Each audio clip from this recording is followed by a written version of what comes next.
Pemirsa, Komisi Pemberantasan Korupsi KPK akan menyelidiki dugaan penggelembungan anggaran dari proyek kereta cepat Jakarta-Bandung Wush. Hal tersebut diungkap pertama kali oleh PLT Deputi Penindakan dan Eksekusi KPK Asep Guntur Rahayu.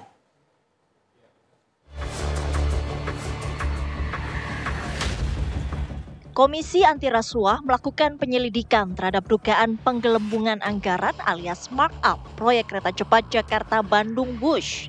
PLT Deputi Penindakan dan Eksekusi KPK Asep Guntur menyatakan, penyelidikan biasanya dilakukan tertutup sehingga tak dijelaskan kapan proses penyelidikan dilakukan. Juru bicara KPK Budi Prasetyo menyebut proses penyelidikan tertutup didasari atas dua jalan investigasi, yakni via laporan aduan dari masyarakat atau pengembangan perkara dari KPK. Yang menarik, Budi Prasetyo akhirnya mengungkap telah melakukan penyelidikan dugaan penggelembungan anggaran sejak awal tahun 2025. KPK pun mengimbau masyarakat untuk menyampaikan informasi atau data terkait kereta cepat Wush ke KPK. Komisi Anti Rasuah butuh memverifikasi keterangan dari pengembangan kasus maupun laporan masyarakat. Lantas apa bukti krusial yang dapat digunakan KPK untuk membuktikan adanya dugaan markup anggaran? Tim TV One mengabarkan.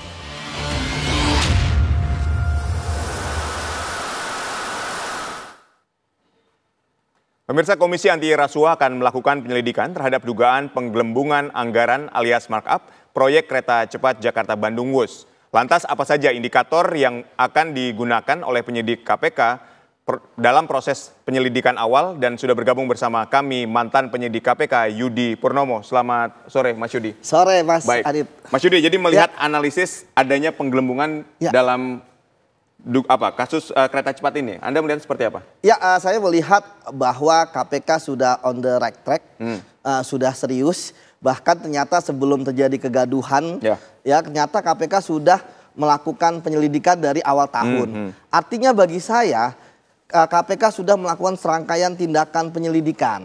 Entah itu meminta dokumen, entah itu memeriksa calon-calon saksi nanti, keterlibatan. Dan kalau kita melihat dalam prosedur KPK, kalau KPK sudah melakukan penyelidikan, setidaknya ada keyakinan dari penyelidik ada tindak pidana korupsinya. Ya, tinggal nanti ya kapankah penyelidik berhasil memenuhi bukti-bukti permulaan untuk naik ke proses penyidikan. Baik, ini kan tidak hanya berdasarkan keyakinan dari penyidik saja, tapi juga harus ada indikator-indikator yang memungkinkan bahwa ada pemeriksaan dalam kereta cepat Wush ini. Ya, saya pikir penyelidik KPK sudah paham lah ketika melakukan suatu investigasi terkait dengan suatu proyek, itu pasti mereka akan bermain di pertama perencanaan.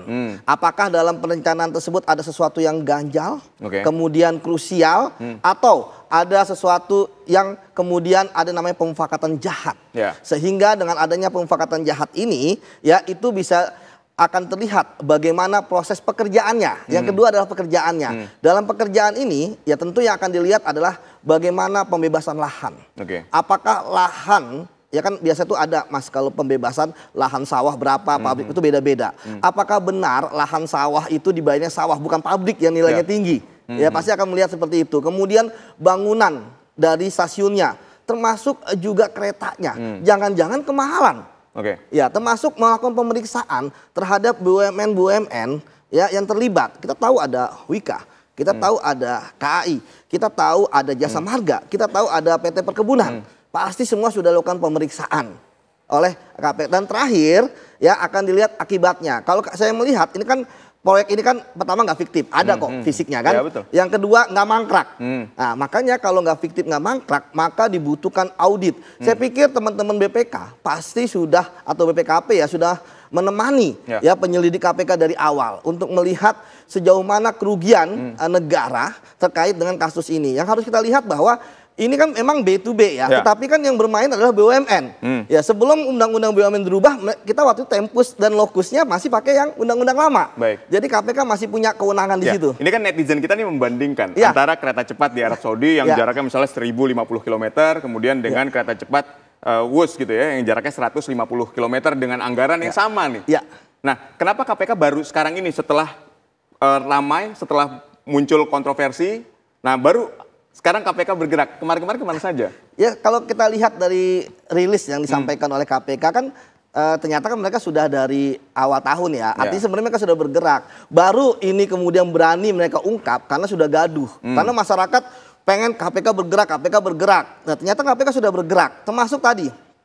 Tentu KPK juga akan menganalisis ya, bagaimana perbandingan antara pekerjaan-pekerjaan di tempat lain, di Jepang kah, di Cina sendiri, ataupun di Arab Saudi. Perbandingan itu memang dilakukan? Pasti ya kan, karena yang kita kan ingin lihat yang namanya real cost. Memang ya kan nggak apple to apple ya, pasti ada sesuatu anasir-anasir lain ya. Tapi kan setidaknya ini bisa menjadi gambaran ya bagaimana ya biaya untuk pembangunan WUS. Tadi saya katakan bahwa jangan-jangan kita terlalu mahal karena harga tanahnya begitu mahal. Ternyata ada main-main dalam pengadaan tanah. Nah ini yang akan diselidiki oleh KPK? Oh pasti akan masuk ke situ. Karena Mas, dalam penyelidikan ada yang dinamakan dengan babat alas. Jadi kita itu istilahnya sebenarnya tahu siapa yang akan jadi tersangka, tapi masih jadi hantu. Ya, jadi makanya perlu untuk ditelusuri. Sama kayak waktu Bank Senturi, itu berapa belas satgas, ya itu menelusuri berapa belas tindak pidana, masing-masing satu. Ya kan, jadi artinya nanti akan terlihat ya mana yang kemudian akan ada tindak pidananya. Dan ini Mas, bahwa di dalam Undang-Undang KPK sudah sangat jelas. Begitu ada bukti permulaan, ya penyelidik menemukan, ya maka penyelidik harus dalam waktu 7 hari melaporkan kepada pimpinan KPK, ya untuk kemudian dilakukan gelar perkara. Dan ini sudah dilakukan? Ya berarti kan belum, karena kan 7 hari. Artinya kan saya pikir bisa jadi sebenarnya sudah memenuhi, ya bisa jadi juga belum, karena waktunya kan ini panjang, ini kan katanya awal. Taruhlah Januari, berarti kan 10 bulan. Tapi bagi saya yang paham ya tentang cara kerja teman-teman penyelidik, di dalam internal nih. Ya dalam internal, saya pikir sebenarnya bisa jadi ya mereka sebenarnya sudah berhasil menemukan ya, tetapi masih belum pede ya untuk kemudian melakukan gelar perkara. Karena memang ini menarik Mas, bahwa sekarang di KPK ya kalau dulu ya penyelidikan itu ke penyidikan sudah pasti ada tersangka. Karena tadi saya katakan bahwa penyelidik menemukan bukti permulaan. Ketika ada bukti permulaan itu melekat kepada orang, artinya tersangkanya udah ada. Nah sekarang kan KPK bisa menaikkan proses ini ke penyidikan. Makanya kalau misalnya ya penyelidik mengalami kebuntuan terkait dengan siapa yang akan ditetapkan sebagai tersangka. Tapi apa yang membuat misalnya penyidik sudah menemukan bukti dan seterusnya tapi tidak percaya diri untuk membuka ke publik itu apa? Ya bisa jadi macam-macam kan. Ya kondisi di pimpinan ya kan dan lain sebagainya. Ya, jadi ya bagi saya ya kalau memang tidak berani menetapkan tersangka ya maka kemudian ditetapkan tersangkanya pada proses penyidikan. Jadi naikin penyidikan supaya dapat melakukan yang dinamakan dengan bisa geledah dan lain sebagainya. Karena bagi saya kan ini menarik ya, ini kan udah berlangsung lama. Mungkin dari 2015, bisa jadi ada dokumen-dokumen yang nggak tahu entah di mana.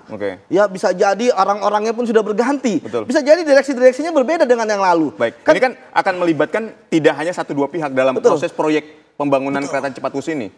Nah, apakah setiap pihak ini akan diselidiki sesuai dengan porsinya? Oh pasti, termasuk yang dari pihak Cina juga pasti akan dilakukan pemeriksaan. Cuma permasalahannya adalah apakah pihak kan ini kan masih sukarela.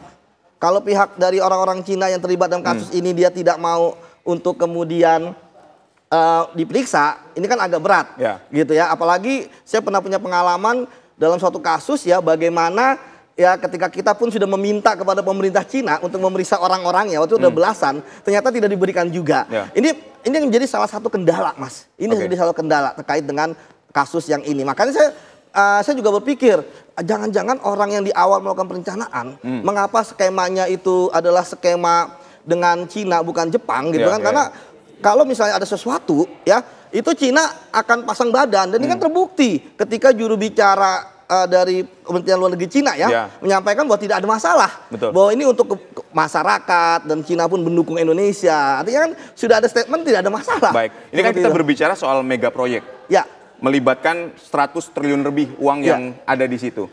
Nah, Anda sebagai mantan penyidik KPK, ketika menangani kasus seperti ini, mulai tadi Anda katakan ada pembebasan lahan, ada babat alas dan seterusnya, berapa lama? Bahkan ini sampai melibatkan negara lain. Gitu ya. Nah, berapa lama proses penyelidikan yang dilakukan oleh KPK dalam kasus seperti ini, mega proyek seperti ini? Mas, terkadang tidak ada yang bisa diukur. Ya, kadang-kadang kita melihat kasusnya ini istilahnya receh ya. Ya. Tetapi ternyata sulitnya bukan main. Ada yang wah kasusnya besar, ternyata temuannya besar. Jadi memang kita tidak tahu ya. Tapi setidaknya KPK sudah mau 1 tahun melakukan penyelidikan. Betul. Harusnya ada evaluasi dari KPK. Makanya kemarin ketika gaduh, ya alhamdulillah ternyata KPK membuka. Loh berarti 10 bulan ini harusnya KPK udah kaya akan keterangan-keterangan dari calon saksi, kaya akan bukti-bukti dokumen, ya kan? Nah, kenapa kemudian ya kasus-kasus ini tidak naik kan gitu? Atau apakah sudah gelar perkara? Ya, kalau tadi saya katakan bahwa kalau memang KPK ingin memutuskan penyidikan dulu, menurut saya tidak masalah tanpa ada nama tersangka. Tapi jangan dengan 10 bulan ini seharusnya sudah banyak temuan. Wah, harusnya banyak. Tapi juga jangan sampai mengecewakan kayak kasus haji gitu kan. Udah sampai sekarang 2 bulan lebih nggak ada juga gitu. Tapi bagi saya yang penting ya kita berharap mau ada pidana atau tidak pidana kan ada asas praduga tak bersalah juga. Ya. Ya kita tetap harus mendukung KPK. Baik, terus mendukung KPK dan juga kita sama-sama menanti ya apa saja temuan-temuan selama 10 bulan ini dalam kasus dugaan penggelembungan WUS ini ya. Baik, terima kasih Mas Yudi Purnomo, mantan penyidik KPK telah berdialog bersama kami. Sehat dan sukses selalu untuk Anda.